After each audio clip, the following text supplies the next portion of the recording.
Nous sommes aujourd'hui réunis autour de la cellule santé digitale, carte sanitaire et observatoire de la santé.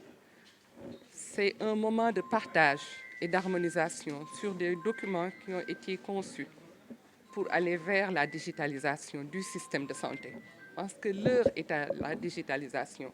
Il y a eu beaucoup d'initiatives. Il y a des initiatives parcellaires.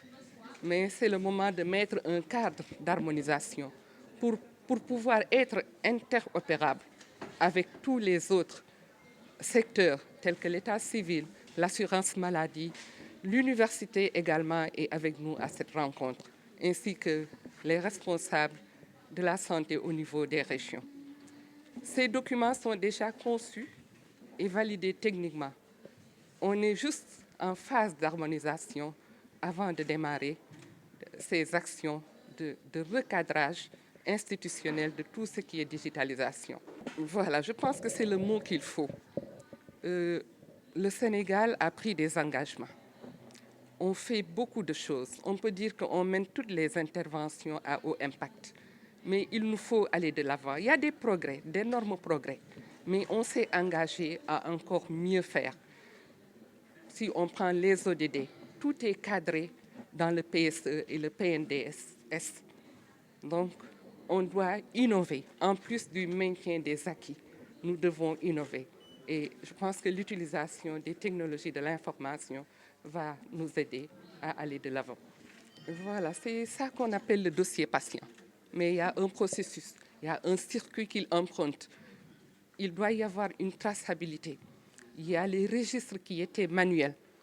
On a quand même une plateforme déjà, on peut le dire numérique, c'est le DHIS pour recueillir toutes les données du système de santé. Mais maintenant, pour une meilleure cohérence de tout ce système, voilà, la digitalisation va nous permettre de mettre en cohérence tout ce qu'on faisait et vraiment d'aller vers le numérique.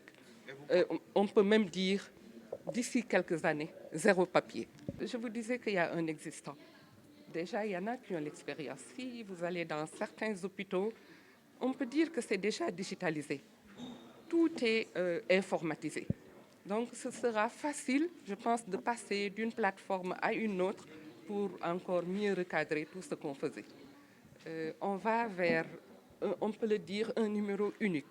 Dès qu'on met le numéro, on voit, on a les documents du patient, mais tout est encadré. On va travailler avec ceux qui gèrent les données personnelles. Tout est encadré. Lui-même, le patient également, peut avoir accès à son dossier. Donc, je pense que si c'est bien interconnecté, quel que soit l'endroit où on est, dès qu'on donne le nom ou le numéro du patient, on a une bonne visibilité et une traçabilité de tout ce qui a été fait. Je pense que le docteur Dia va venir en détail sur cela. On sait que maintenant, on peut prendre des rendez-vous. Il y en a qui le font déjà, où on prend des rendez-vous par téléphone. Donc, tout cela va aller plus vite. On prend des rendez-vous à distance. On parle même de télémédecine, des consultations à distance. Si dans une zone éloignée, un prestataire est limité, il fait appel à des experts à distance. Et ça facilite davantage le travail. Ces zones reculées, on sait qu'il y a beaucoup d'opérateurs au Sénégal, il y a un bon maillage. Tout le monde a son téléphone, ça quand même on le concède, donc ce sera facile vraiment de finaliser, de réajuster les poches où on n'a pas assez de connexion. Le Sénégal a commencé la e-santé depuis presque 1997 avec le professeur Guèye qui faisait un peu de la télémédecine. Mais c'est en 2017 que l'ancien ministre, professeur Omar Kolsek, a créé un service qui a focus sur la digitalisation. Donc par la suite, en 2019, nous avons pu avoir une vision. Parce que sans vision, tu ne peux pas demander des moyens à l'État. Par la suite, nous avons dit, OK, la vision, c'est bien, mais où sont les projets? Voilà, donc on a réuni en 2020 l'ensemble des acteurs du ministère de la Santé avec l'appui de la CDP et des autres institutions de l'État pour identifier nos besoins dans tous les domaines. Ce document-là que nous avons quand même pu obtenir à partir de cette discussion, on l'a appelé PDSS. C'est le programme qui permet de digitaliser le système de santé, PDSS. Alors ce programme-là, il a été élaboré ici d'abord en interne, estimé financièrement, avec tout le détail qu'il faut. Mais après, le ministère du Plan a récupéré le programme pour dire que c'est bien ce que vous avez fait, mais il faut que moi, je l'évalue. Parce que tout projet qui coûte 1 milliard doit faire l'objet d'une maturation. Donc c'est ainsi qu'en 2021, ils ont fait la maturation. Et ils ont conclu que c'était un bon projet. Et c'est par la suite aussi qu'on a eu la chance d'avoir le président de la République qui, dans son discours, d'abord en 2020, par la suite récemment le 31 décembre 2022, qui a demandé quand même qu'on accélère les choses et qu'on puisse intégrer tous les secteurs qui sont en rapport avec la santé. Et ça, nous sommes en train de le faire. Les finances sont en train de nous aider pour avoir les financements qu'il faut. Et dans ce programme, comme elle a dit, la conseillère l'a dit, on va aborder l'identité numérique du patient, on va aborder les documents médicaux du patient, on va y revenir d'ailleurs, comment les gérer. On va essayer de réduire les déplacements sanitaires qui ne sont pas forcément nécessaires des fois entre les régions et Dakar. Donc il y a beaucoup de choses qui sont dans ce programme-là et on pense que si on le finance et on va le financer, Inch'Allah, ça pourra améliorer la qualité et la sécurité des soins. Maintenant, ce contexte étant fixé, pourquoi nous sommes là? Nous sommes là parce que dans ce programme, il y a un projet qui s'appelle Dossier patient partagé. C'est ce projet-là que nous avons commencé, nous, depuis 1 an. Et on s'est dit qu'on ne peut pas informatiser des documents qui ne sont pas harmonisés. Chaque hôpital, par exemple, pour le bulletin de radio, a son bulletin avec ces informations. Ce n'est pas conforme avec les autres hôpitaux.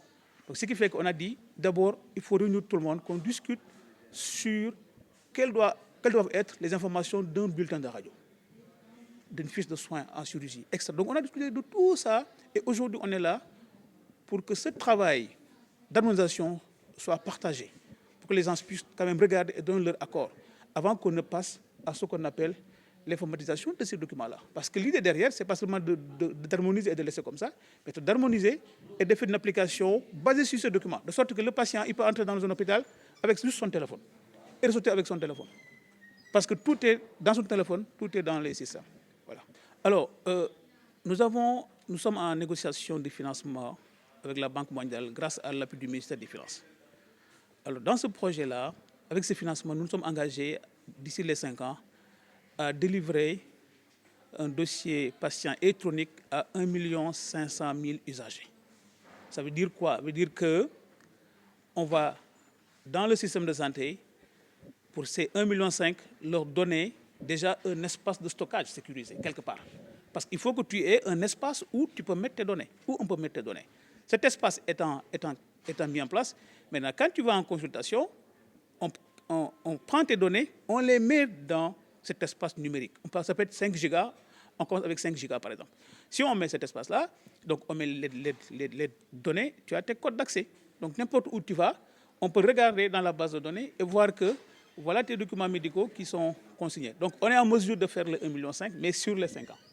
Oui, c'est très important la question de la sécurité. C'est pourquoi on travaille beaucoup avec la CDP. On a même une loi qui est prévue. Il y a une loi déjà qui est prévue et des décrets. C'est pour vraiment l'aspect réglementaire. C'est une question fondamentale. Sans ça, on ne pourra pas aller vers la e-santé. Et pour ça, déjà, il y a la loi qui va être très claire sur qui a accès, qui n'a pas accès. Même dans cette loi, on a même déjà discuté de s'il y a quelqu'un qui est décédé, à qui doivent appartenir les données. Tout ça, on a discuté et on a écrit dans des avant-projets de textes qui seront partagés avec le gouvernement. Maintenant, l'aspect technique, c'est qu'il y a beaucoup de techniques pour protéger les informations, quoi. Moi, avant, je disais que, OK, on peut mettre des systèmes où le nom du patient n'apparaît pas. C'est possible, hein? C'est-à-dire que dans ton dossier qui existe même dans le site, il n'y a que, par exemple, le code 1990. Nous, on sait que c'est vous. Donc, quelqu'un même qui prend tes données, il ne peut pas savoir que c'est vous. Mais quelqu'un m'a dit aussi, un ami suisse m'a dit, OK, mais quand on va mettre, par exemple, un compte rendu audio, le médecin va donner le nom du patient, quoi. Mais juste pour dire simplement qu'on y pense, et c'est très important qu'on ait des garanties, et on aura ces garanties-là pour aller vers ce travail. Oui, ce projet aussi, ce n'est pas un projet seulement de médical, c'est également un projet social, de l'action sociale. Aujourd'hui, on est à 10% de la cible qui dispose de la carte d'égalité des chances. Cette carte est très importante parce que ça donne des avantages aux handicapés dans le transport et dans les autres infrastructures. Donc nous nous sommes engagés dans ce projet à l'amener à 50%. Mais il faut aussi qu'on l'amène à 50%, certes, mais également il faut qu'on travaille à sensibiliser, à mobiliser pour que le transport accepte cette carte-là. Parce que si le transport n'accepte pas cette carte, c'est une carte qui ne sera pas utile. Donc tout ça, c'est intégré dans le projet, on va faire des efforts pour les aider.